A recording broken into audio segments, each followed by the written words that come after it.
All right, Shalom. Call halayim la Yahweh Bashim Yahushua Bashim Kakodash.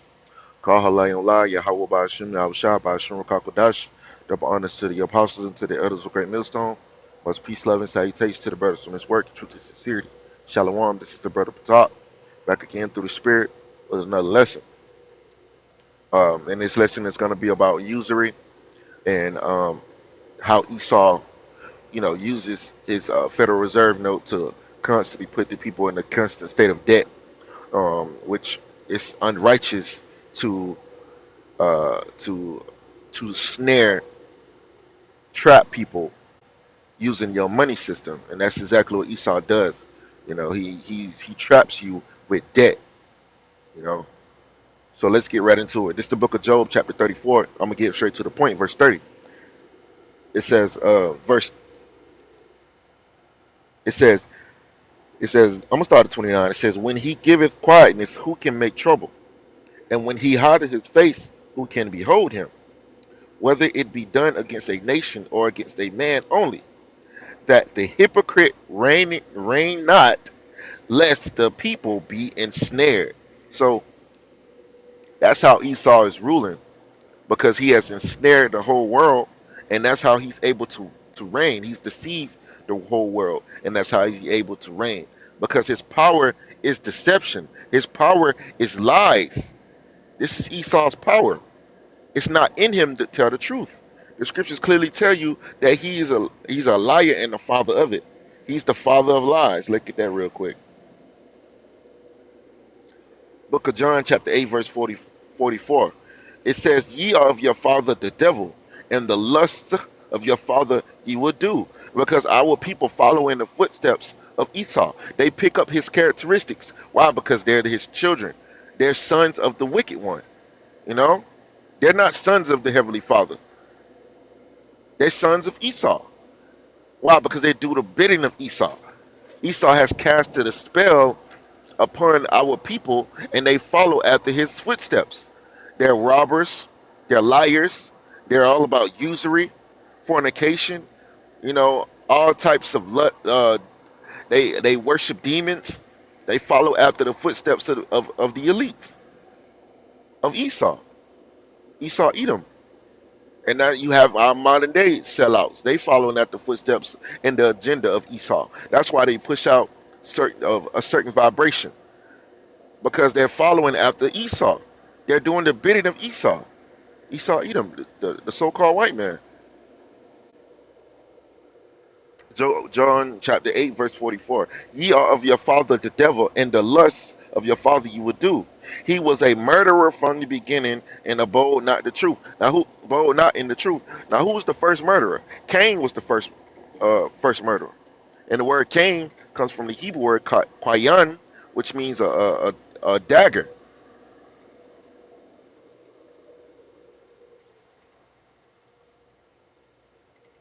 It was set up in the spirit for Cain to kill Abel, and he was and that Cain is Esau is Cain in the reincarnation. You know. Let's continue on. It says, because there is no truth in him. Right? He's not about the truth. He's not about the light, because the light represents truth, and the lies represents darkness. He claims that he's illuminated, but he's really not illuminated, because his the true light is the law, statutes, and commandments of the scriptures of the Bible. It tells you that in the book of Proverbs 23, 6 and 23. So these devils, they don't have the light, man. What they have is a wickedness and darkness, man, and it's consuming the earth because of his deception. This is his power. It's the power of lies and deception. It says, when he speaketh a lie, he speaketh of his own, for he is a liar and the father of it. So Esau, you so-called white people, Esau Edom, Edomites was your biblical name. Is Esau Edom. You know, you are a nation of liars, man.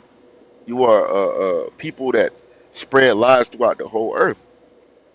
You hide the truth from the people, because if the people knew the truth, then they wouldn't follow after your law. They wouldn't follow you. They wouldn't take heed to you. They'll look at you like an enemy if people knew the truth of what's really going on. But these people are stuck in a cycle of witchcraft. Esau has cast a spell on you niggas. You don't see the truth because Esau has bewitched you.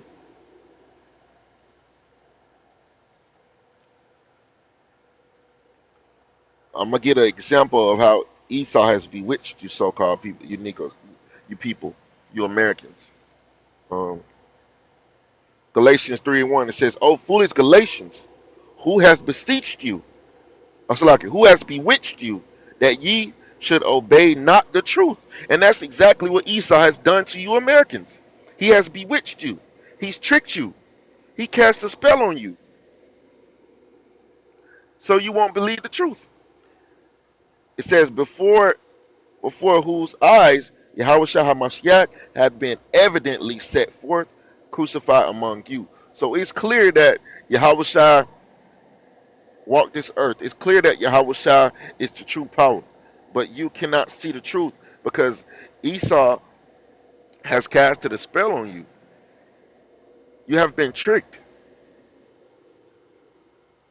So you won't believe that Yahweh Shai is the Lord. That this Yahweh Shai is the true name of the Father. He's a so-called black man. You won't believe none of these things because you have been bewitched. Let's go to the word bewitch.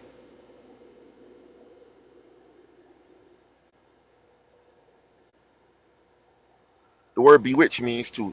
It says bewicking. It's just bewitching. It means to cast a spell on, to enchant, subject to sorcery, to enchant, to practice witchcraft, and that's exactly what Esau is doing behind closed doors.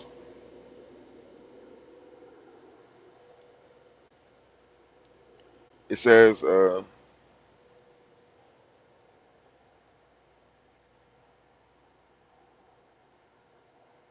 Says bewitch to a, to extract, cause to be enamored. See what that word means. And no more. It means to. What does it say? What's the definition for it? To inflame with love, charm, captivate, captivate, to fall in love with, to inspire love,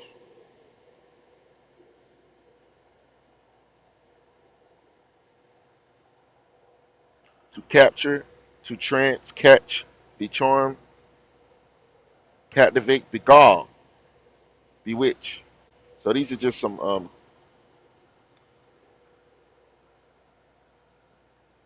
because this is also a spell, casting a spell on somebody. A nomar, if I'm saying that right, is me basically making someone fall in love with you. When I read this, it just makes me think about the witchcraft that the so-called Haitians be doing in New Orleans. They speak about a form of witchcraft, something that they do. They women do. They put they'll put they'll put their period blood, their cycle blood inside of your spaghetti and make you fall in love with them. That's like an enchantment. That's like a woman trying to be with you. She's trying to ensnare you. It's the same thing Esau is doing with his witchcraft, and it has worked, and it has ensnared the minds of the people. And they really are enumerate because they have deeply fallen in love with Esau, man. Because our people do not want to leave Esau. Okay, the word witch means a female musician, a sorceress, witches and warlocks. They all are these elites of this society. They're nothing but witches and warlocks, man. They practice left hand energy, and you people are an example of the witchcraft that Esau has done to you. Let's go to the book of Acts, chapter 8. I'm gonna get straight to the point, verse 9. It says, "But there was a certain man called Simon, which before time in the same city used sorcery and bewitched the people of Samaria, giving out that himself was some great one, to whom they all gave heed, from the least to the greatest, saying, this man is the great power of the Most High. And he, and to him they had regard, so they respected this man because they thought he was a man of God, but really he was a witch, because that of long time he had bewitched them with sorceries. But when they believed Philip preaching the things concerning the kingdom of the Most High in the name of Yahweh Shah Mashiach, they were baptized, both men and women. Then Simon himself believed also.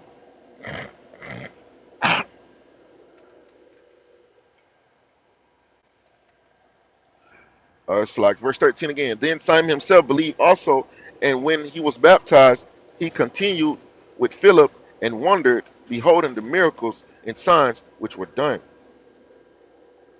So that's just one example of how sorcery can have a great influence upon the minds of the people. They'll think you're really, and that's why the world is under a spell right now. They think that Esau is a godsend. They think he's the person of he's a man of great power. But ultimately, how does he get his power? Because behind closed doors, he's doing sorcery. He's doing witchcraft. You know, and but the people does not see that because those things are done in secret. The things that go on at the Bohemian Grove, all these secret fraternities. You got the Skull and Bones, you got Freemasonry. All of these things they do behind closed doors. It's all links back up to sorcery because that's what Esau is about. Just like all the other kingdoms was about sorcery. And I was just watching the Apostles' most recent, lesson, and they're going into witchcraft in this lesson because it's all through the spirit. Because that's what Esau is about. Um, that's a part of the people being ensnared. That means your minds are ultimately ensnared, as well as financially. Now let's go to a couple scriptures concerning usury.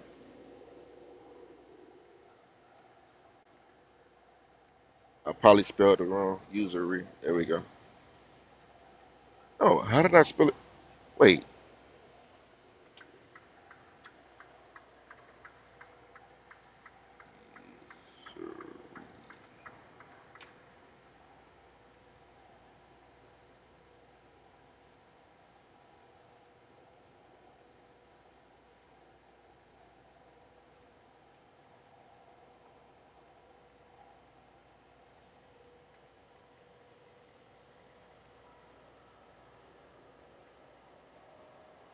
Why am I spelling this word wrong? It's used.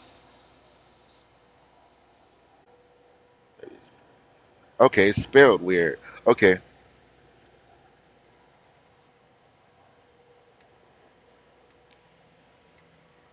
okay, usury. This might be the correct way to spell it. Okay, let's go a couple of precepts. Exodus 22 and 25. It says, if thou lend money to any of my people that is poor by thee, thou shalt not be to him a usurer and usurer, neither shalt thou lay upon him usury. And that's what Esau does with his banking system. He'll lend money to you. He'll give you a loan.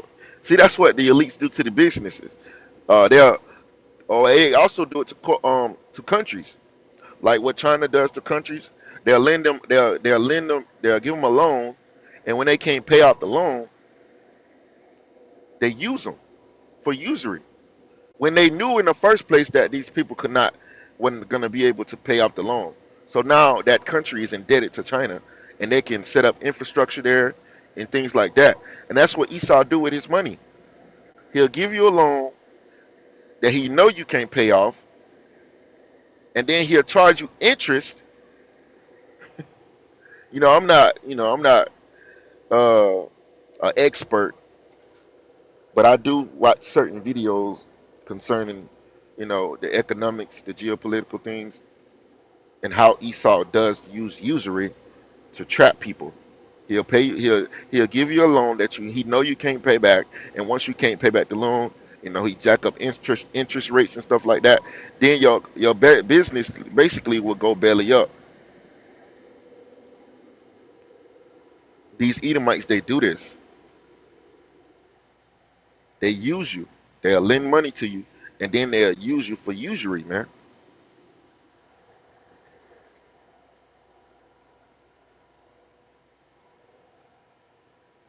This is the book of Exodus 22 and 25. It says, "If thou lend money to any of thy people that is poor, that that is poor by thee, thou shalt not be to him a usurer." Salakia. Neither shalt thou lay upon him usury. So this is something that Esau is heavy into doing with his banking system.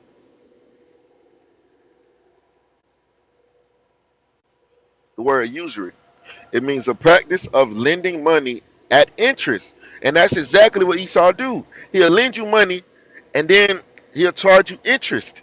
That means you got to pay him more than what he paid you. You got to pay him back what he gave you plus interest, plus extra money. That's using somebody. And that's unrighteous. Real quick precept. Real quick, let's go to the book of Sirach. I'm gonna type that word usury in again and find those other precepts too.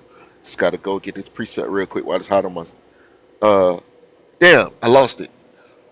What was it? Oh, unrighteous dealings. Just this is the book of Sirach, chapter 10, verse 8. It says, "Because of unrighteous dealings, this is an example of unrighteous dealing, usury, injuries, and riches gotten by deceit." And that's how the Esau does. He got his riches by deceit, using what? His banking system. It says, the kingdom is translated from one people to another. So because of what Esau does, his usury, because he cannot reign unless the people be ensnared, that's his power. He's ensnares the people with debt because of his Federal Reserve is a debt-based currency. It's not a currency for you to prosper. His currency is centered around debt. And that's why America is $300 million, $300 million, $1 trillion in debt, man. Because America has been bewitched by the Federal Reserve banking system, and basically the person that owns the Federal Reserve basically owns America. What I forget who it was that said it, but give me control of a nation's money. Mayim shall bow, is it? Mayim shall bower, which the word bow means, I think it means peasant. They changed their name to Rothschild, but or was it Rockefeller? Forgive me, I forget which one. But he said, "Give me control of a nation's money, and I care not who make the laws."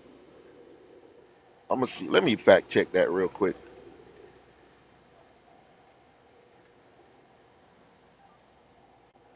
Give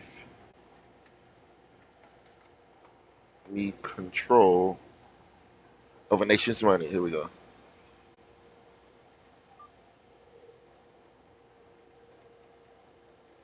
Yeah, Meyer Am Meyer Amschel Rothschild, that wasn't his name. His name used to be Mayim Amschel Bauer. They changed their name to Rothschild. It says, give me control of a nation's money supply, and I care not who makes the laws." So said Meyer Amschel Rothschild, founder of the Rothschild banking dynasty. Why did he say that? Why did he say, "Give me a control of a nation's money"?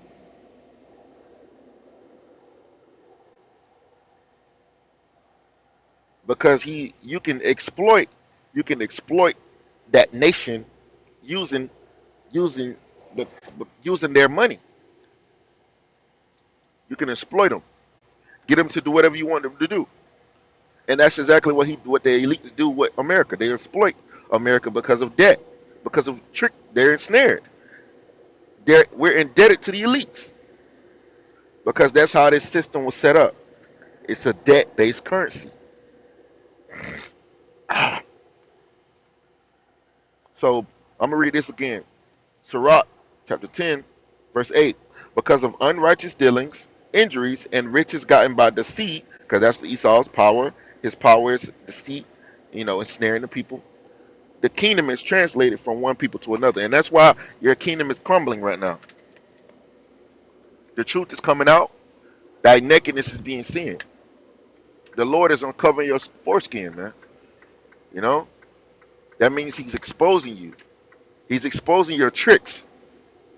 We know exactly what Esau gonna do because the Lord has opened our eyes to see the tricks, the trickery, which the word the scriptures speak about the wiles of the devil, which word wiles means trickery.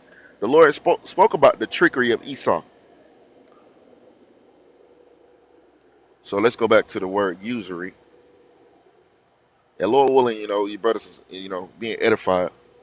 Let's Leviticus 25 and 36. It says, take thou no usury of him or increase, but fear thy power that thy brother may live with thee.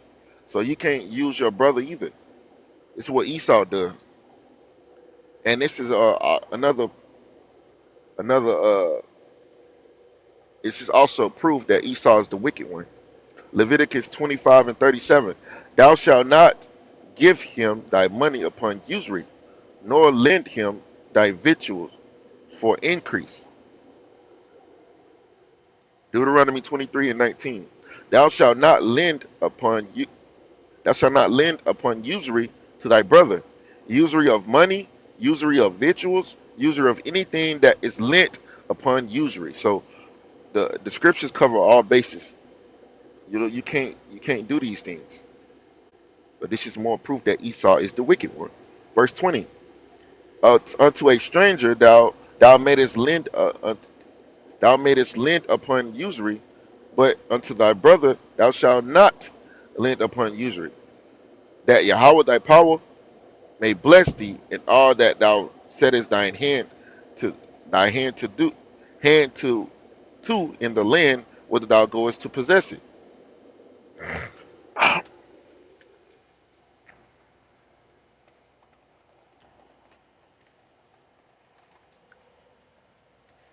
Because back in that time you can actually have servants. You can actually hire a servant in that time.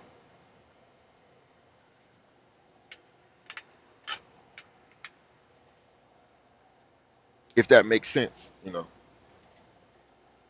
Scriptures say you can't use your brother, but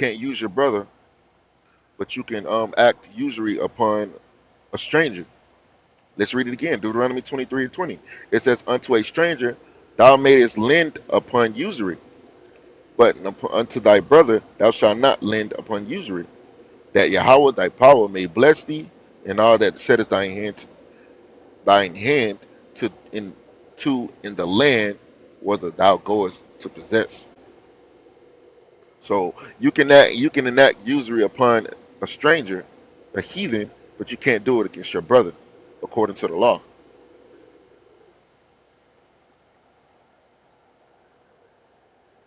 But there's righteous ways to do things, and there's wicked way to do things. And what Esau does is wicked. You can enact usury in a righteous way, and you can do it the right way. And there's a wicked way to do it. To everything, there's a balance, man. So the word usury means a practice of lending money at interest, later accept later at excessive rates of increase. Because another thing to look at too, we have something called a year of jubilee, if I'm not mistaken.